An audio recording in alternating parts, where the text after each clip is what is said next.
Welcome again. This is the No Apology Podcast, episode 34. I am your host, SHAQUILLE. Again, my brother's with me, Chris. Bust it. That was good, my boy. What's good with you, bro? I just want to give a shout out to everybody that was listening to the last episode, all the feedback that we got from the last episode. Shout out to my dad. Most certainly, shout out to Pops coming through. Of course. Blessing episode one time. And yeah, funny as can be, this past week was, pretty interesting for, a lot of men particularly, but for a lot of women as well. Those who don't know, there was this challenge going on called the Bust It. The Bust It. Bust It challenge. Bust It.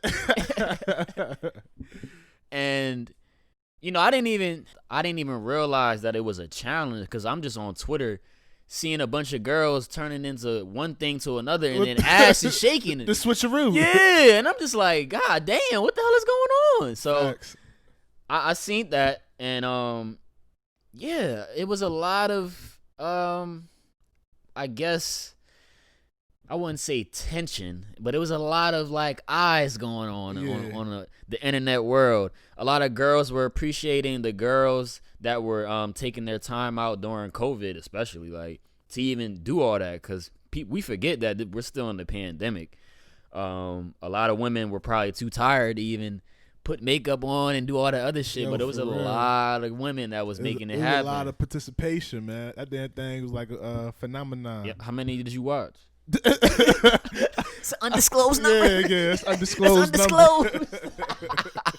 I'm still having a little bust it in my head every 5 minutes, man. Like I don't even know how that started, but I just want to give a shout out to women, man, for making that happen. Facts. Big shout out to Erica Banks for releasing the track. Ain't that her name? Erica Banks. She's that was the girl. She's the artist. Yeah. Oh yeah, because they were saying nobody knew her song before that, right? And then that happened, and then Erica. Oh, okay. So shout out to Erica Banks for making that song, and yeah, I just want to give a shout out to women, man, for making that happen.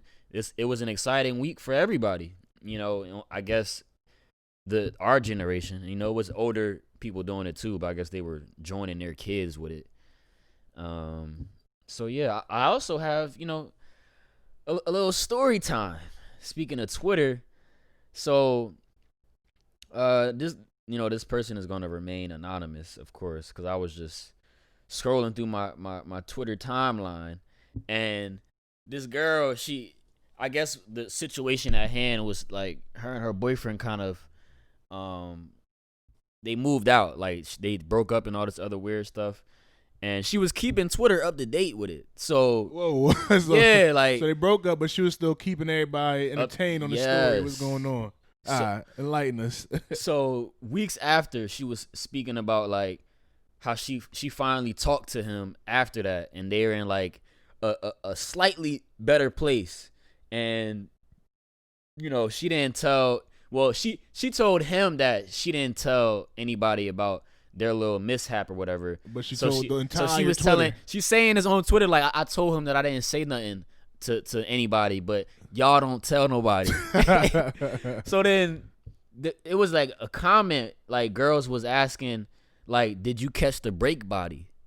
So I was like, that's an interesting topic, because how long do you wait until you catch that next body when you're like going through a little break? Damn. And not even that though, because I feel like and this may sound toxic, but if it is, oh well. But if I didn't cause the break and you did something that interfered our relationship and we'd separate, you can't talk to anybody.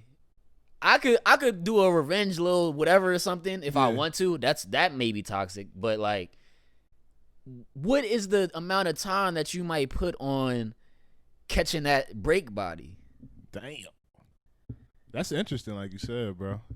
Because when you think about it, like you said, if it's not my fault and you want to go on break and it's your fault, why should I have to sacrifice you? Like, technically, we're broken up. Right. But then it's that break period too.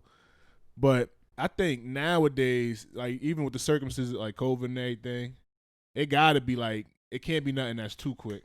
Especially on the females end, because it's like, damn, how you even know this nigga? Like, right. how'd you even come to terms to come chill with this nigga? First of all, Right. that must have been already established in some type of boundaries. Like, yeah, this nigga on his way out. Like, you feel me? Right. Nah. So after that, you know, she updated us again to say that, because the first time she was saying that they just spoke. So then this next update was they finally saw each other. Okay. And she was saying that the vibe was like completely just ruined. You know, it was a bad vibe, bad energy. So did she confirm at this point that she catch that break body yet in the comments? She never. She said it was on the way. It was loading. Okay. It was loading. She wasn't pulling the trigger yet. Word. So after they actually met up and they spoke, she was saying like, all right, she announced like, I'm officially single now. Like now it's go time. Then, you know, she updated again. The next day she said, oh man, you know, basically I shouldn't have spoke too soon on that. Now we're kind of on better terms and we're in a relationship again. Damn. He either ate the pussy or bought her flowers or bought her some type of expensive gift. But my point of all of that and even bringing this up, it was like, I guess just knowing your boundaries and knowing your limitations, because to have that little back and forth, it's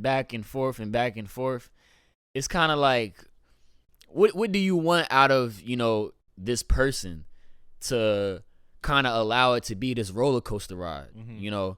And I think a lot of people don't, even if you think about like when you're in a relationship and, you know, you may have, your significant other may have exes or something that you may not know of until later on, where like they might still be in contact with them on social media or stuff like that. And things like, small things like that, and not cutting that communication off, it may, you know, it may be because people that don't know how to have that boundary, they don't limit those things at all. So, you know, just going back to the point, I think that, you know, just having that boundary where, you know, like, all right, if this person crosses this line, there's something that has to happen after that. Not like it has to always be like all right, let me just, you know, give them this chance back because they did this. Like you said, ate the pussy, or like, you know, flowers. Or for us, you know, it ain't too much that, you know, we're kind of easy in that department. You know, you throw the pussy at us, we right back in the good graces. Right back in good graces. Yeah, you know what I'm saying? Girl, So, I ain't been acting like that. So yeah, that was just my quick little story that I wanted to run by. But yeah, in further news, I guess to piggyback off of the last episode, Trump got impeached again for the second time. The second time that man got impeached. Like, that shit crazy, bro. It's fucked up because the first time they impeached him, it had to go through like two. The House voted for the impeachment, but the Senate didn't approve it, right? Okay. And I think they still got to make that secondary vote now, where they still ain't finalized yet.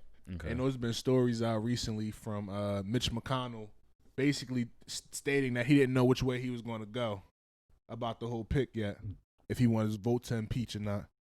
But it's like, I think now it's so close to the inauguration and they still have to like fully process this. By the time he out, Joe Biden gonna be like right in type shit. Yeah. And he should have been got the fuck up out of there, in my honest opinion.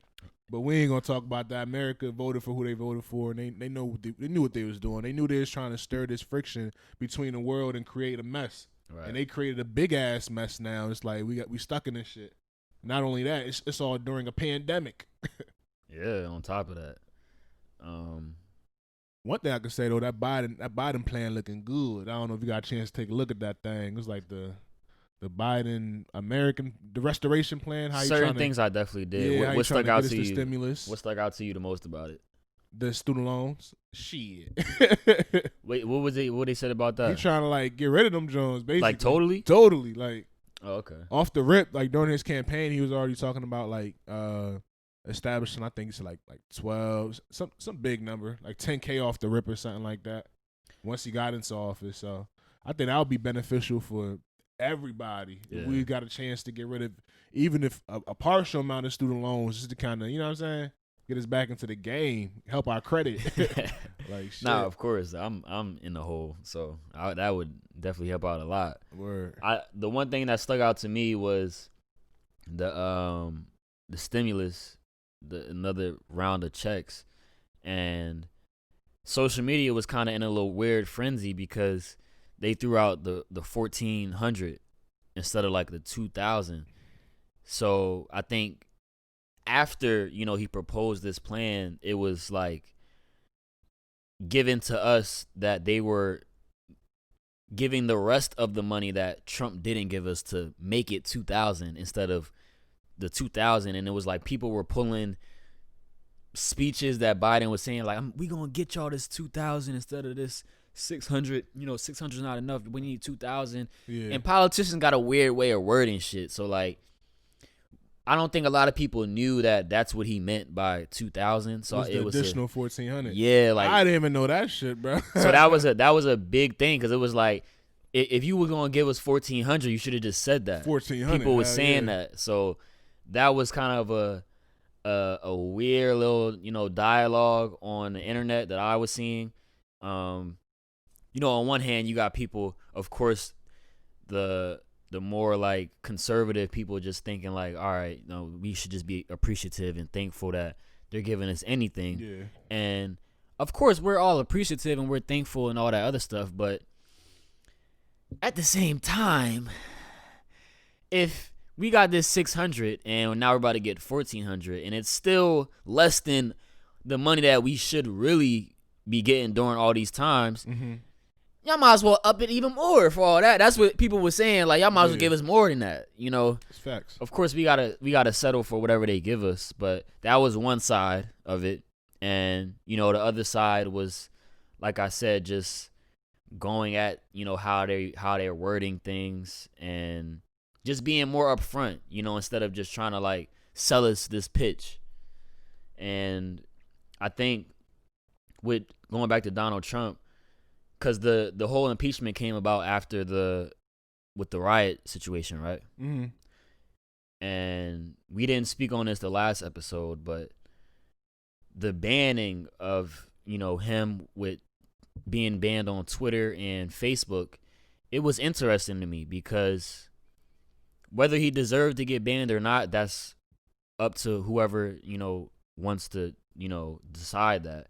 But when we're looking at the reality of it, Twitter and Facebook, these are like private entities, private sectors. They're not like, it's not like the government is owned by them. I mean, they're owned by the government and the government's telling them, yo, ban this person. Yeah. They're deciding these things. So, if you remove Trump out of the picture, what is it to come for regular people that aren't like in celebrity positions that, have things to say? And that was my question. Like, what is the limit of this? Because we can give these social platforms the power to ban people for quote unquote hate speech. And people might say, all right, let's take this away and give it to the government. But we don't want that neither, because if the government was able to control that, then you got people like Trump that would be able to control who get to say what. And that's definitely what we don't want. But now on a lower level, we have these social platforms that are allowed to do that. Who are they to tell whoever what they can and can't say? So what is the limit? Nah, that's real shit when you think about it. Just the whole censorship in general. But then like the whole time while you're talking to, I'm kind of here sitting thinking, it kind of try to like normalize the situation, like you said, like how it would appeal to a regular person. And then I think about like niggas be like on Facebook jail and shit. Yeah. When they do say like, Facebook would kick you out, like if you said some wild shit, or if people reporting your comment on Instagram, they'll make you remove your picture. So I mean, I guess there is a sense of policing on the internet, whereas niggas just be snitching and dropping dimes type shit. Right. So I think that has a lot to do with it as well, as far as people seeing his tweets as a threat and reporting it, probably like, nah, because he said that, you know what I'm saying? People got all wild up and shit like that for the average person. Yeah. I think hate speech, right? When you talk about hate speech on the internet and all these other things, hate speech doesn't necessarily have to be hate speech. It's really what you hate. Yeah. That is the bigger picture of it. There's a bias to it, exactly. Because if you agree to it, then how can you really call it hating? Exactly. So there's people that agree to that quote unquote hate speech. Yeah, real shit. So when you're given these higher powers the right to take this away, you know, what is right for us to say? Because if this was a thing back in the day, people like, you know, Malcolm X would never have seen the light of day because he said a lot of things that people didn't like. Yeah. But the kind of the beauty of it is a lot of that hate speech that you, and I'm not saying every single thing, but like, and this doesn't have anything to do with Donald Trump. I'm talking about hate speech in general. Just because you may deem it as hate speech, some of that stuff we need to hear. Some of that shit we need to hear just to open up, you know, another lens, another perspective, because granted, it may be a topic, but that's really why Donald Trump is in office now, because a lot of these politicians are, you know, so biased towards what's racist or what's, you know, not gender equality or who's disrespecting, you know, that side of the world. And when you have somebody that comes in like Donald Trump that's brutally honest, doesn't give a fuck, they're not on the left wing side of things. They're more radical. That's what you get, because you're pushing this narrative that we have to like abide by these rules to, you know, don't say the wrong words. You know, you got to respect whatever thing. You can't say certain things, say certain words, but then you force that upon people and they just say, all right, fuck this, I'm gonna go to the other side. And that's what happened. Everybody went to that other side, and now we have Trump. So I'm just looking at it like that. Like what is the outcome of all of this? Because yeah, it's gonna start with Trump, but what is it gonna end with? And you bring up, you know, Facebook jail and stuff. Like you can just be like saying something as an example and use a term or a slur just as an example of something, and you may, you know, get banned from Facebook or something like that. But you weren't being disrespectful. You were just talking freely and using that. So it's going to come to a point where if they don't figure that out and kind of like regulate it correctly, free speech may not be free speech. Yeah. So that's just my thought. I'm really not convinced, but I'm really just.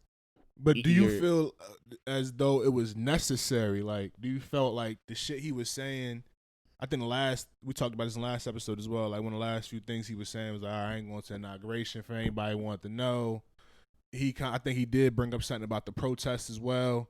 But you think even with all this shit going on, him being impeached, all the drama, him having his Twitter fingers loose, would that have not stirred up another riot? Or, you know what I'm saying? Do you feel like by him being not on social media might have slowed things down a little bit, or you think it wouldn't have made a difference regardless if he was on there or not? Like, so do you feel like it was the right decision to not have him on there? At the time, when they temporarily banned him for like whatever, a week or 2 weeks, I thought that was cool, because now you know, you stopping something from, because there's already riots going on, so let's stop this right quick.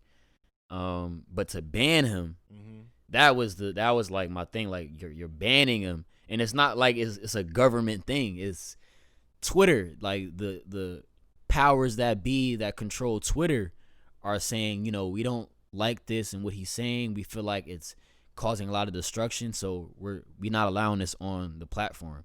Yeah. And not even Twitter is, you know, it's a bunch of, you know, outlets that was, you know, banning. Shopify, YouTube, all these platforms was like banning him. Even like colleges were taking away what's the degrees that they give, like I forgot what they call that.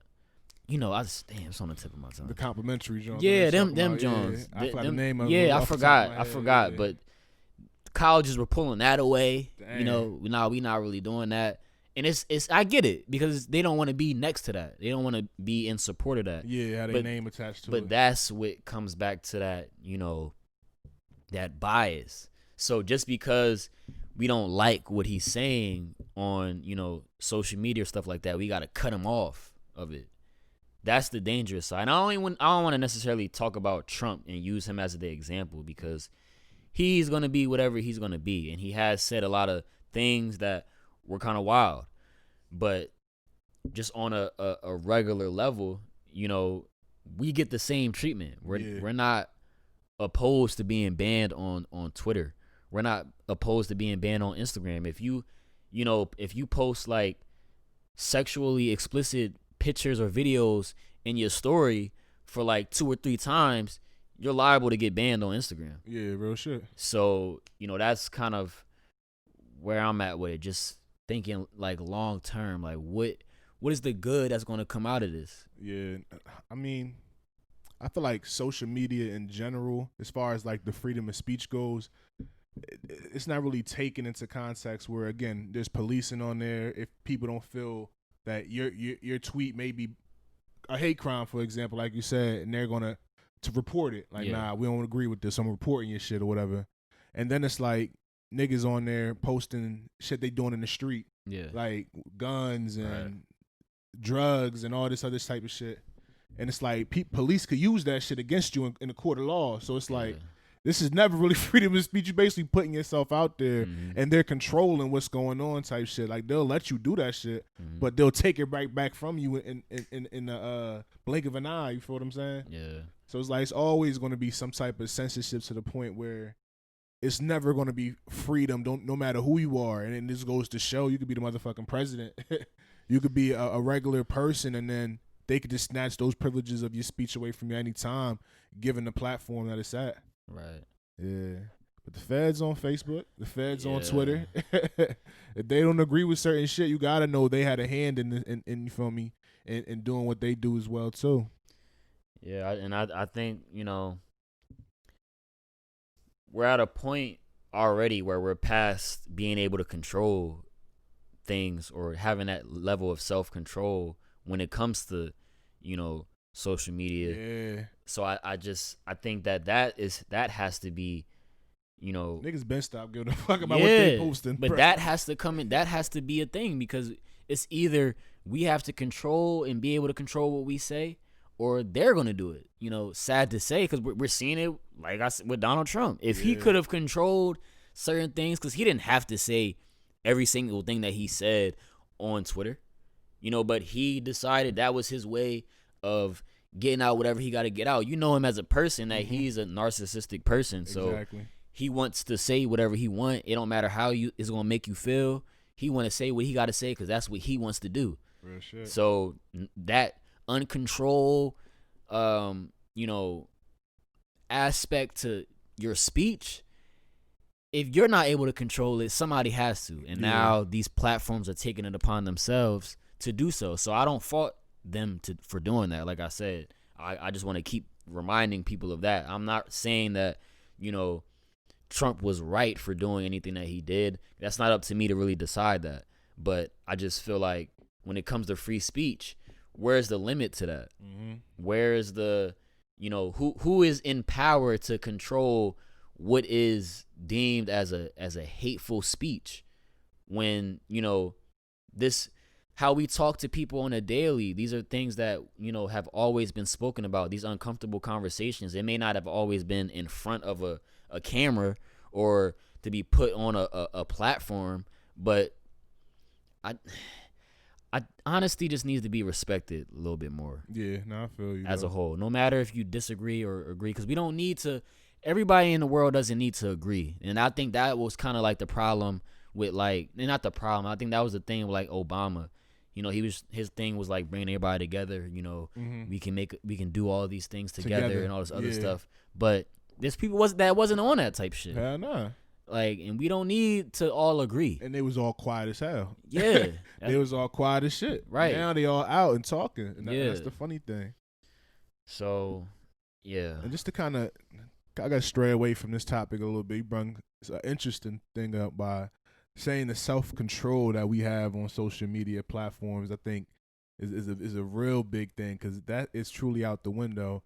Even on the aspect now of females on there, because I love a titty and ass, you feel me, as much as the next guy, you feel me, and we see it out there. But now it's like the new norm, even with OnlyFans, where people is quitting their jobs to post nudes now. You feel me? And getting paid. Yeah. And it's funny because that's where self control goes at too. Because it's like you have an OnlyFans page, and you have kids.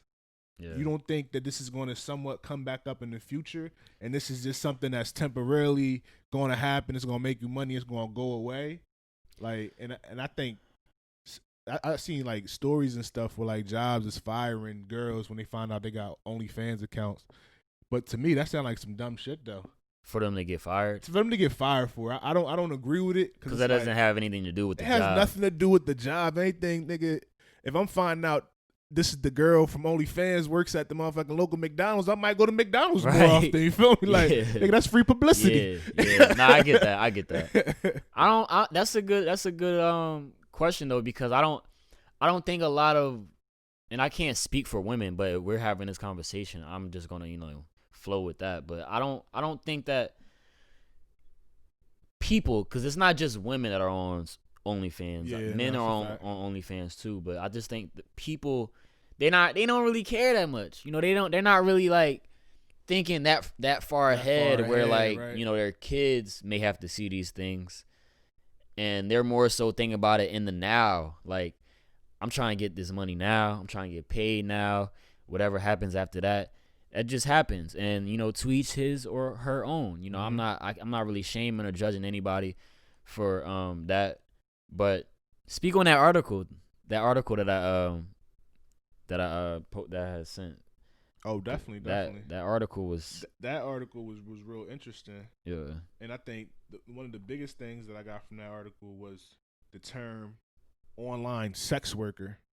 Because I feel like people just think it's always me posting on another social media platform, when really once it becomes news for money, you become a sex worker. And I think that term can go loosely and it kind of goes over people's head, but that's some deep shit. It's like if you're not selling on the street, you're selling on the internet. And again, I don't knock nobody for doing it. And like you said, to each his own, whatever. Yeah.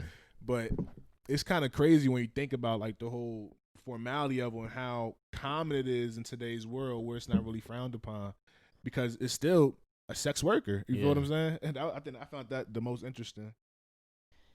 I just, but this whole OnlyFans thing is kind of become like a popularity thing. And in this article, it talked about how a lot of women are kind of struggling to pay their bills now, and it's not necessarily because they can't sell themselves in a way, but it's more so that OnlyFans is becoming so popular. It's kind of like a supply and demand thing. When there's so much competition on the streets, it gets kind of hard for you to sell your product.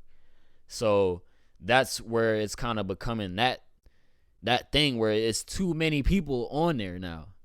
So a lot of women are, and I'm sure there's women that have already had quit their jobs or kind of like started working part-time or started collecting unemployment and then just started taking the OnlyFans route. And the woman that I was following that was speaking on the article, she was just speaking that like OnlyFans isn't like an overnight solution to becoming whatever you're trying to become. It's like monetarily, like it's just becoming like, I don't know. I mean, I feel like every girl got an OnlyFans now though. I feel like that too. And I don't know if it's like a combination where you use it as like a part-time job or does this become your full-time job, where in the article it mentions it where we're spending about 8 hours a day on that joint. Like it's a real job, like taking pictures and updating your area, hitting people back after they like your pictures and stuff like that. Basically soliciting yourself. But women during this pandemic more women have been laid off for work. According to the statistics, women have been, more specifically Latino and African American women, have been more prone to being let off of work. So that is kind of, I guess, what led to more of like OnlyFans things. And stuff of that nature. And sex, come on, man, like sex been selling for ages. You know what I'm saying? That's been an industry that has been flourishing for how long? You know, we can't even count how many years that shit's been a thing. So I'm not surprised that it's become so popular, but I think that people haven't really had a real thought out plan on what they're gonna do with it and how it's gonna, you know, I guess feed them and, you know, provide a life that they want. I think it's just more about just saying that they got all this money, you know, from OnlyFans or posting their what they getting paid. And it's cool, whatever, but I just don't think that money is going to necessarily be there forever. And this is just a thought for me, but I feel like some people that create the OnlyFans account, sometimes they don't really even be about too much about the money. Because, like, if you're not even popular on social media, really, what do you really even plan on getting your clientele from? You know what I'm saying? Yeah. I think people do it for, and I've seen this in an article too, for gratification. Yeah. Like, people actually want to pay to see my body. Yeah. People actually want to pay to see me naked.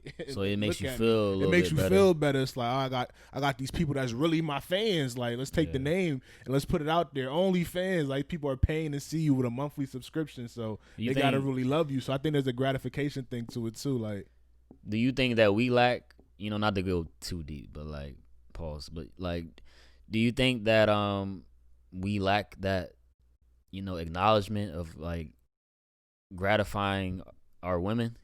Because that is kind of, it is kind of deep that, you know, some women would look at that as, you know, gratifying, but where do we come in that? Not to say like, not to like take a full blame on it, but how we treat women, you know, is this kind of a result what we're seeing nowadays? Are we, you know, kind of a fault for that?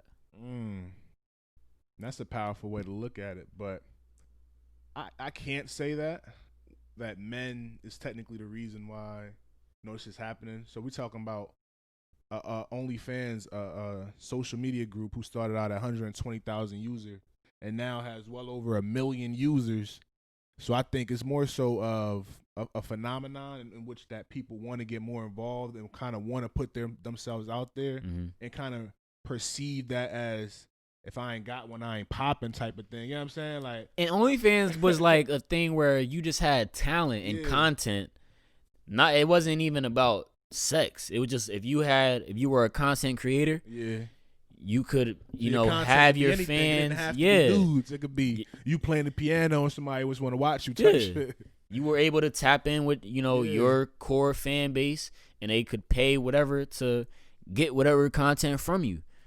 And to answer that, the question that I asked, I don't think we're fully to blame for it, but I think part of it has to do with, you know, us slightly, because I just think like how, you know, how we treat women sometimes, it's not in the best way. If we're being completely honest, you know, there's a lot of women that haven't healed from, you know, past traumas with past men, but they continue to, you know, date other men and be with other men, and the same cycle keeps happening. Very true. So yeah, I don't think women are, you know, respected enough to that point where, you know, they wouldn't see that as, oh nah, I'm not about to be on OnlyFans because, you know, I don't need that. Because men already showed me that type of gratification. I don't need that. What is this for some money? No, I don't need that.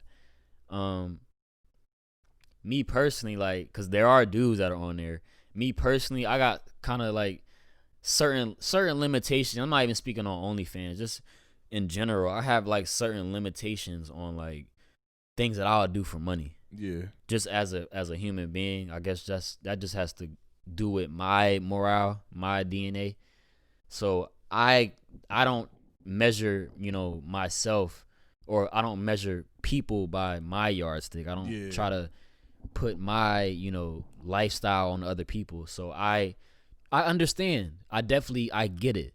And I would love to like kind of talk to, you know, some women that, you know, have that experience on OnlyFans, or, you know, have the experience of, you know, the lack of with men because that is I think an interesting conversation as well. Yeah, I definitely think that'd be an interesting. See where their conversation. mind is at for real, their mental state, what may have pushed them to create this. Yeah, boundaries and things like that.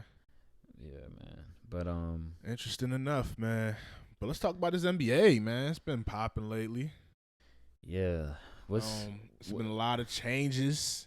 We got James Harden on the Rockets. Traded from the Rockets to the Brooklyn Nets. He now was on the team with KD, Kyrie.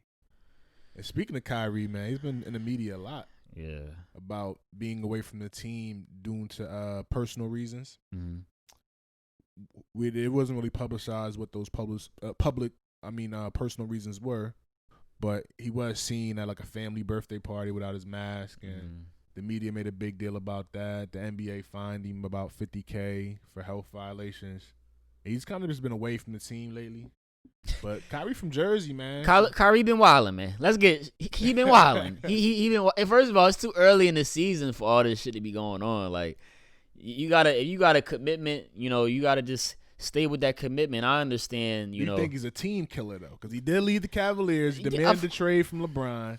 He went to Boston where he was supposed to be the man, kind of brung their young core down. Now he in Brooklyn just kind of bullshitting. Is he a team killer? Absolutely. Damn. Absolutely. The Sixers should definitely fire their GM because they had the chance to, get James Harden, but they weren't trying to get rid of their young talent, of course, Ben Simmons and Maxey. Mm-hmm. So he got traded to the Nets, and yeah, I'm not really too sure how this is gonna, how this is going to turn out. This is not a thing where I'm looking at it like championship winners right there. Like, because a lot of people are choosing them though, like automatic championship. I'm like, how? Well, Vegas still got Lakers winning. Yeah, that's I'm a Lakers fan though. First and foremost, if I ain't said that on this podcast, I'm gonna say it again. But yeah, we definitely gonna win because we have more of a experienced team. We play better on the defense. Stephen A. Chris. Stephen A. Chris. Yeah, speaking of Stephen A. though, he was saying reports like he wanted Kyrie to retire. Like he might as well retire. That was some crazy shit. I mean, for you to be doing all of that and it ain't nothing wrong, like physically wrong with you. Yeah. Like that, I could see why he would say that because you. And I don't feel bad for KD, but I feel bad for him if you get what I'm saying. Because it's like, coming from the Warriors, like, out of all three of these guys, like, Kyrie, James Harden, and KD might be the most unselfish out of all three of them. And he's the best one out of all three of them. So it's kind of like, it's weird in a sense because, he left Golden State. Now he's in at the Nets. And he had Kyrie with him, and they were, they was balling. But now you bring James Harden in the mix, and I'm not sure if Kyrie even wanted to play with James Harden for real, because I think the 1-2 combination with KD and Kyrie was kind of like, it was cool. Okay, yeah. So, how Kyrie is wanting to be the man anyway. Yeah. So that shine is going to kind of, be taken away. And I heard them talking about it on TNT after one of the games. Like, how are you gonna feel when like you ain't the first guy that the media comes to after the games? All the cameras on this guy at first, then they coming to you after. Like that ego will come in like, oh nah, I ain't really feeling that. Yeah. So I'm kind of intrigued to see like what's happening after this. Like what is going to come? Because at this point, if they don't win a championship, do they still get to play together? Like, is it fair for them to still play together, or do we break that shit up? Yeah, I think that goes to show how the season's gonna go, and it kind of brings me back to like the Miami Heat when they first formed that big three, and they took it all the way to the finals, and then they lost to Dirt Nowitzki. Right. So it might be something like that, but they have to make it at least that far. You feel me? Like they have to get to the finals or get to the Eastern Conference. You know what I'm saying? Right. Finals if they don't accomplish anything. But nah, it's been a good NBA season so far though. Definitely been exciting. It's just crazy because with COVID-19, it really is starting to influence the NBA in a lot of reasons where games is getting postponed and players is catching this shit left and right. like the safety of the NBA is becoming a big concern. So, and I said it first, don't be surprised if you see another little bubble situation pop out or anything like that towards the end of the season, because it has been getting crazy out here, man. Yeah, I don't know what that's gonna look like. I just don't think a lot of the players will even like agree to that like shit. Participate in some shit like that again, huh? Because they were in it for what, 2.5 months, 3, depending upon how long you went in the playoffs. So I think the Lakers is in there by like 3 months. Damn there. Yeah, that was a lot. I don't know. I think that the NFL did a way better job at handling it, being as though it's way more players. That was kind of surprising. But I think the NBA will get it under control after January. I think they're trying to get through this month first, and then February into March and stuff. I think they'll probably, because they already started changing rules. They can't slap hands now. But a lot of it, like, it kind of goes back to Kyrie, is like selfishness. You feel me? Like, not really selfishness, but it's like, damn, like, I got a family birthday party, but yeah, I'm still an NBA player. But due to health and protocol, I can't even go to my fan birthday party. Like, that's some shit. Now it comes to like decisions and what do you care about more, your team making money or going out? You feel me? I think that's a big thing too. Did you hear the new rules though? About like some of them, not all of them though. They can't at the free throw line. You can't slap hands. Opposing teams, you can't have like real close conversation. You can't touch them or slap hands. And in the hotel rooms on the road, they can't have anybody in their rooms.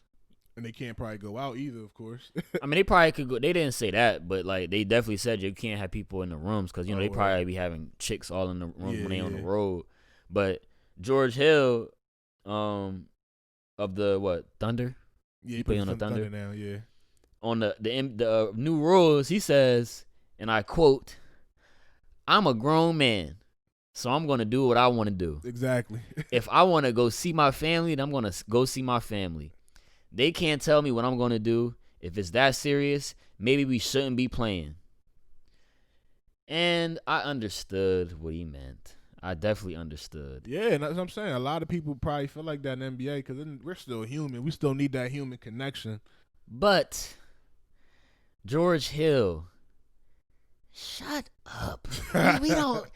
We talking about George Hill, bro. Like, come on now. Like, honestly, maybe you shouldn't be playing. I don't really think, for one, if I was the GM of the Thunder, I would have had to text him like, yo, bro, delete that tweet, because now you're bringing unnecessary attention to the organization. You know what I'm saying? Because of that. Like, that's kind of a lot. And I get the whole thing. And I'm not sure if they even said they can't really see their families, but I know, like, with the whole traveling thing, they don't want them to be, that close in proximity to a lot of people just for safety reasons. So yeah, I'm really eager to see, I guess, what the season gonna look like. Me personally, I don't think that the season, if they have to even go to a bubble or change that, I don't think the season gonna even last. You don't think everybody gonna want to do it, basically? Nah, I if think that's the case, they probably gonna end it type shit. If they can't continue doing how they need to, like, doing what they're doing now and like have regular travel, I don't think it'll work And I think one thing they could have did was probably have less games. They probably could have had like 50 or something. Could have shortened the season, yeah, definitely. So yeah, man. I think that's about it. I think we could pretty much wrap things up. You got any last words?